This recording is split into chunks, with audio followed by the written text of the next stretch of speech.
आपका फिर से स्वागत है बीबी सर यूके चैनल में। इंसान भगवान कभी भी इंसान का भाग्य नहीं लिखता है, क्योंकि इंसान का भाग, मैं सच कहूँ तो इंसान की सोच और इंसान का व्यवहार और इंसान का कर्म ही उसका भाग्य लिखता है। दोस्तों, आइए फिर टॉपिक स्टार्ट करते हैं।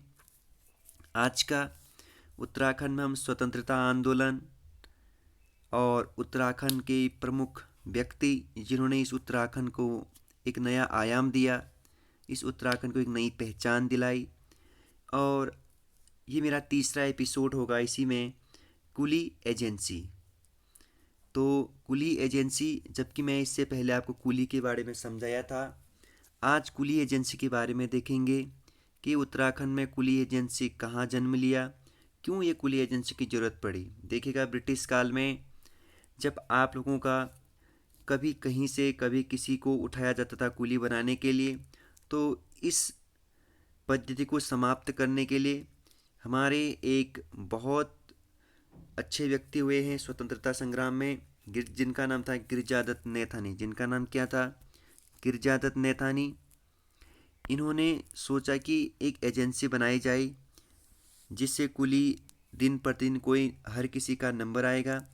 तो कुली एजेंसी का विचार सर्वप्रथम गिरिजादत्त नैथानी ने रखा। कुली एजेंसी का पूरा नाम transport and supply cooperative association था। अगर सवाल पूछा जाएगा कि कुली एजेंसी का पूरा नाम क्या था, तो transport and supply corporate association था। आप याद रखेंगे, ठीक है। इसके बाद सबसे पहले कुली एजेंसी की स्थापना 1908 में जोत सिंह नेगी ने पौड़ी गढ़वाल में किया। कहाँ किया दोस्तों? पौड़ी गढ़वाल में इसकी स्थापना सबसे पहले जोत सिंह नेगी के द्वारा की गई थी। सवाल पूछा गया। इसके बाद लैंसडाउन में कुली एजेंसी की स्थापना कब की गई? 1912 में लैंसडाउन में भी कुली एजेंसी की स्थापना की गई थी। जगह जगह पर कुली एजेंसी की स्थापना की जाने लगी थी। 1913 में रुद्रप्रयाग में कुली एजेंसी की स्थापना हुई थी। ये दोनों ही सवाल पूछे गए हैं। लैंसडाउन में कब हुई थी, रुद्रप्रयाग में कब की गई थी, ये दोनों ही क्वेश्चन आप अच्छे से याद रखेंगे। वही आपका 14 जुलाई 1913 में अल्मोड़ा अखबार के संपादक बद्रीदत्त पांडे, मतलब बद्रीदत्त पांडे अल्मोड़ा अखबार के संपादक कब बने? 1913 में। कब बने? 1913 में। ने कुली बेगार व जंगलात विरोधी कानून के विरोध में एक लेख लिखा। मतलब उस टाइम पीरियड पे आपका उत्तराखंड में कुली एजेंसी सबसे चरमोच्च पर था। मतलब 1913 से लेकर के 1920 तक आपका कुली एजेंसी बहुत आगे चलता है। मतलब एजेंसी के आंदोलन और साथ साथ में जंगलात विरोधी आंदोलन, मतलब जंगलात पर भी काफ़ी विवाद चल रहा था उन दिनों उत्तराखंड में। तो इन दोनों पर आपका बद्रीदत्त पांडे ने एक लेख लिखा था। ठीक हो गया दोस्तों। वहीं आपका, जब मैं आपको कुमाऊं परिषद के अधिवेशनों को पढ़ा रहा था, तो 1920 का अधिवेशन आप मेरे साथ पढ़ चुके हैं, काशीपुर। तो ये आपका चौथा अधिवेशन हरगोविंद पंत की अध्यक्षता में कुली बेगार प्रथा से अवगत कराया। इसमें किससे अवगत कराया? कुली बेगार प्रथा से अवगत कराया था। आपको 1920 में आपको लिए चलता हूँ मैं कलकत्ता। यहाँ के जो सबसे मूर्धन्य व्यक्ति थे कुमाऊँ के, बद्रीदत्त पांडे, इन्होंने कलकत्ता जा कर के गांधी जी से मुलाकात की। किससे मुलाकात की? गांधी जी से। और कुली बेगार प्रथा से अवगत कराया कि कहा कि हमारे पर्वतीय राज्य में उत्तराखंड में ऐसा ऐसा एक प्रथा चली आ रही है, कृपया करके इस पर सहयोग करिए हमारा।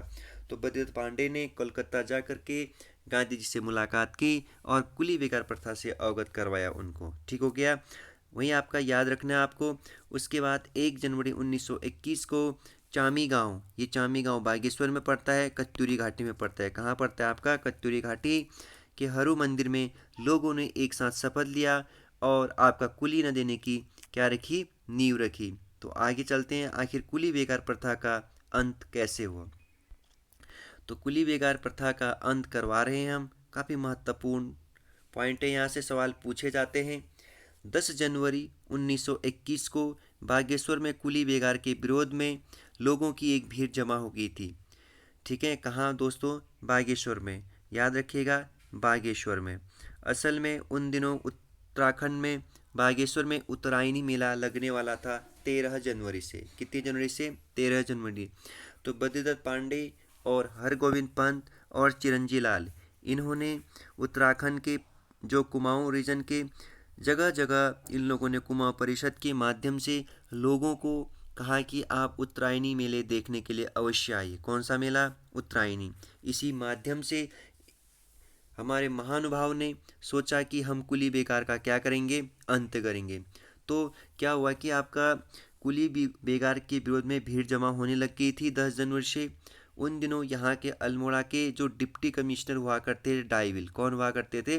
डाइविल। जबकि कमिश्नर हुआ करते थे पर्सी विंडम। जबकि कमिश्नर कौन हुआ करते थे? पी विंडम। ठीक है दोस्तों, पी विंडम। आप इसको याद रखेंगे, पी विंडम को। अच्छा, इसके बाद आपको क्या याद रखना है? 13 जनवरी 1921 को 40,000 लोगों ने बद्रीदत्त पांडे, हरगोविंद पंत, चिरंजी लाल के नेतृत्व में बागनाथ मंदिर बागेश्वर की पूजा की और इसके बाद उन लोगों ने जुलूस निकाला। इसके बाद अल्मोड़ा के जो मैंने कहा अभी डिप्टी कमिश्नर डाइविल थे।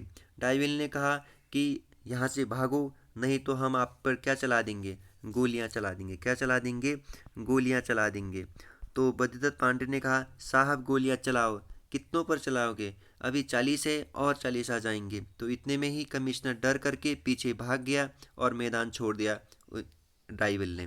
तो अल्मोड़ा, उसके बाद क्या हुआ कि यहाँ पे सरयू मैदान में ये जो गोमती और सरयू का संगम है उसके बगल में एक मैदान था, सरयू मैदान में बद्रीदत्त पांडे सभा को संबोधित कर रहे थे और कहा कि हम बागनाथ मंदिर को साक्षी मानते हुए प्रतिज्ञा करते हैं कि आज से कुली उतार, कुली बेगार व कुली बर्दाश्त नहीं देंगे। मतलब ना तो कुली उतार देंगे, ना तो कुली बेगार बनेंगे, ना ही कुली बर्दाश्त बनेंगे। तो ये शपथ ली गई थी बागेश्वर के सरयू और गोमती के तट पर। वहीं बगल में जो खेत था उन दिनों, सरयू मैदान का खेत। तो बागनाथ मंदिर की क्या ली गई? शपथ ली गई। ठीक है, सभी मुखिया व ग्रामीणों ने बेगार संबंधी रजिस्टर, जो रजिस्टर बनाए गए थे, सभी ग्राम प्रधानों और मुखिया ने बेगार संबंधी रजिस्टर को सरयू नदी में बहा दिया। इसी आंदोलन के पश्चात हमारे जो बी.डी. पांडे जी हुए हैं, उन्हें कुमाऊं केसरी की उपाधि दी गई थी। बी.डी. पांडे को कब आपका कुमाऊं केसरी की उपाधि दी गई थी? तो 1921 में। आखिर किस आंदोलन के बाद? तो कुली बेगार आंदोलन को समाप्त करने के बाद। 1918 ईस्वी में बैरिस्टर मुकुंदी लाल व अनुसया प्रसाद बहुगुणा ने गढ़वाल में कांग्रेस कमेटी की स्थापना की थी। बस हिंट के तौर पर याद रखना है। जबकि आपका कुमाऊं में कांग्रेस की एक शाखा कब खुली थी? 1912 में। ठीक हो गया। इस तरीके से 1921 में आपका संपूर्ण आपका उत्तराखंड में कुली बेगार प्रथा का अंत हुआ, जिसमें सबसे महत्वपूर्ण भूमिका निभाई बी.डी. पांडे, हरगोविंद बल्लभ पंत, चिरंजी लाल। इन तीनों का नाम सबसे ज़्यादा बार पूछा जा चुका है, तो आपको ऐसे ही याद रखना है। आखिर ये कुली बेगार अंत प्रथा का अंत कहाँ हुआ? बागेश्वर के सरयू नदी के तट पर। ठीक हो गया, आप ऐसे ही याद रखेंगे। ओके दोस्तों, अब हम आगे देखते हैं। अब हम आगे क्या देखेंगे? स्वतंत्रता आंदोलन में उत्तराखंड की लोगों की भूमिका फिर से, और साथ में भारत छोड़ो आंदोलन में भी, और साथ साथ में हम ये देखेंगे कि गांधी जी की उत्तराखंड यात्रा, और जब गांधी जी उत्तराखंड आते हैं यहाँ के लोगों को एक अच्छा प्रेरणा मिलता है और यहाँ के लोग स्वतंत्रता आंदोलन में और तेज़ी से यहाँ सहयोग करेंगे भारतीय स्वतंत्रता आंदोलन में। तो एक काम करते हैं दोस्तों, सबसे पहले हम गांधी जी की उत्तराखंड यात्रा देखते हैं। आखिर गांधी जी उत्तराखंड कब आए? क्योंकि यहाँ से बार बार सवाल पूछा जाता है। तो गांधी जी की उत्तराखंड यात्रा साल 1915, जब गांधी जी दक्षिण अफ्रीका से लौटे तो अप्रैल माह में गांधी जी सबसे पहले कुंभ मेले के अवसर पर हरिद्वार की यात्रा पर आए थे। तो साल 1915 सबसे पहले बार आपका उत्तराखंड के जिस जगह पर आपके गांधी जी आते हैं उस जगह का नाम है हरिद्वार। तो याद रखना, गांधी जी सबसे पहले उत्तराखंड कहाँ आए थे? हरिद्वार की यात्रा आए थे कुंभ मेले के अवसर पर। उत्तराखंड में ये उनका पहला आगमन था। इन्हीं दौरान गांधी जी ने ऋषिकेश व स्वर्गाश्रम की भी यात्रा की। इसी दौरान 1915 में साल ऋषिकेश और स्वर्गाश्रम की यात्रा की गांधी जी ने। साल 1916 में गांधी जी दोबारे से आपके उत्तराखंड यात्रा पर आए, लेकिन इस बार वो उत्तराखंड कोई कुंभ मेले के अवसर पर नहीं आया था। कुंभ मेला तो 12 वर्ष में लगता है दोस्तों। कितने वर्षों में? 12 वर्षों में। अर्धकुंभ 6 वर्षों में लगता है। साल 1916 में वह दोस्तों आपके हरिद्वार में गुरुकुल कांगरी विश्वविद्यालय को संबोधन करने आए थे। साल 1916 में वह कांगरी विश्वविद्यालय के व्याख्यान या संबोधन करने के लिए आपके आए थे। साल 1916 में गांधी जी ने फिर से देहरादून की यात्रा की और देहरादून के तमाम क्षेत्रों में घूमे। वहीं आपका 1 अगस्त 1920 को गांधी जी ने देश में असहयोग आंदोलन की शुरुआत कर दी, जिसकी झलक उत्तराखंड में भी देखने को मिला दोस्तों। मतलब असहयोग आंदोलन की शुरुआत कब की गांधी जी ने? 1 अगस्त 1920। इस असहयोग आंदोलन में भी उत्तराखंड पार्टिसिपेट करेगा। और देखते हैं इसके बाद गांधी जी की कुमाऊं यात्रा। अब देखेंगे गांधी जी की कुमाऊं यात्रा। अब असहयोग कहाँ पर दिखा, एक बार बता देता हूँ दोस्तों। असहयोग आपका 1920-21 में वन से संबंधित आंदोलन हुए। इसमें जो हमारे आंदोलन चल रहे थे, तो यहाँ के लोगों ने सोचा हम आज से असहयोग करेंगे, मतलब वन से संबंधित कुछ भी चीज़ यहाँ से हम प्रोवाइड नहीं करवाएंगे अंग्रेजों को। गांधी जी की कुमाऊं की यात्रा मोस्ट इम्पॉर्टेंट दोस्तों। हम अभी तक उत्तराखंड और गढ़वाल यात्रा देख रहे थे। तो साल 1915 में गढ़वाल यात्रा किया उन्होंने, और जो आपका उत्तराखंड की पहली यात्रा भी बताया जाता है। ठीक हो गया। गांधी जी की कुमाऊं यात्रा 14 जून से लेकर 2 जुलाई 1929 तक। काफ़ी महत्वपूर्ण पॉइंट है। गांधी जी की कुमाऊं यात्रा 14 जून से लेकर 2 जुलाई साल 1929 तक। गांधी जी की कुमाऊं की यह प्रथम यात्रा थी दोस्तों। उत्तराखंड की यह तीसरी यात्रा थी। याद रखिएगा, गांधी जी की ये उत्तराखंड की कौन सी यात्रा थी? तीसरी यात्रा थी। ठीक हो गया। इस यात्रा के दौरान गांधी जी हल्द्वानी, अल्मोड़ा, बागेश्वर, कौशानी, अल्मोड़ा और हल्द्वानी पर स्थित ताकुला, भवाली, इन तमाम क्षेत्रों में अपने भ्रमण के दौरान कई संबोधन करते हैं यहाँ के लोगों को। यहाँ की महिलाओं के द्वारा बिस्नी देवी, कुंती वर्मा और आपका कविता देवी, इनके द्वारा गांधी जी के आगमन पर मान पत्र पढ़ा जाता है। साथ साथ में दोस्तों उत्तराखंड जहाँ जहाँ उन्होंने संबोधित किया लोगों को, यहाँ के लोगों ने हर तरीके से भारतीय स्वतंत्रता आंदोलन में सहयोग किया। कहीं पर महिलाओं ने अपने हाथ के और अपने नाक, कान, गले, यहाँ से कि यहाँ तक कि मंगलसूत्र तक लोगों ने भारतीय स्वतंत्रता आंदोलन में दान दे दिया था कि इससे जो बन पाता है वो बनाइए, जितना खर्च होता है वो करिए। तो यहाँ की महिलाओं ने बढ़ चढ़ करके भाग लिया। गांधी जी के आगमन पर मान पत्र पड़े गए, खास करके ताकुला वाले क्षेत्र में। तो आपको याद रखना, यहाँ की महिलाओं ने भी बहुत महत्वपूर्ण भूमिका निभाई थी। तो इसी दौरान कौसानी नामक एक क्षेत्र में गांधी जी काफ़ी दिनों तक रुके थे। 12 दिनों तक। कितने दिनों तक? 12 दिनों तक। कौसानी बागेश्वर के गरुड़ जिले का एक गांव है। मतलब गरुड़ मतलब बागेश्वर जिले का जो गरुड़ नामक स्थान पर आपका क्या पड़ता है? कौसानी पड़ता है, जो कोसी नदी व गोमती नदी के बीच बसा है। कौसानी जो क्षेत्र है आपका, वो कोसी व गोमती नदी के बीच में बसा है दोस्तों। गांधी जी ने कौसानी को भारत का स्विट्जरलैंड कहा था। क्या कहा था? भारत का स्विट्जरलैंड कहा था। ऐसा अद्भुत जगह मैंने कहीं नहीं देखा।